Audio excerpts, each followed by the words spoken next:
उत्सुक.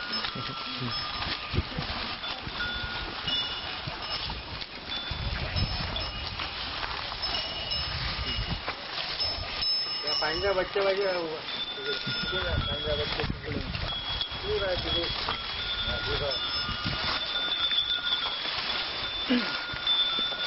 हा, आता तुम्हाला कळलं असेल आम्ही जे हे गुरं तुम्हाला दाखवतो आहे या ठिकाणी साधारणतः तुम्हाला 10 ते 15 गुरं दिसतात आहे.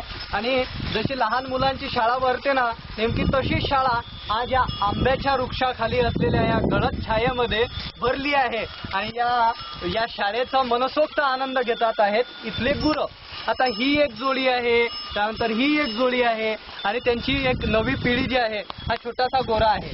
याला इकडं गोरं असं म्हटलं जाते आणि तो कार्याचा आनंद घेतोय. मी जसा मग उल्लेख केला की हे जे आहे हा तो कडबा आहे, म्हणजे हा मक्का जो आहे हिरवा मका, त्याचा मनमुराद आनंद ही गुरं घेत आहे. जिथे महाराष्ट्रामध्ये सध्या दुष्काळ पडला आहे आणि गुरांना खायला अजिबात चारा नाही आहे, तिथे हे विदर्भातल्या अमरावतीतल्या अचलपूर मधील गुरं मात्र टुम्म आहेत. मी माझ्या कॅमेरा पर्सनला इथं सांगू इच्छितो की यांचं पोट बघा, दाखवा.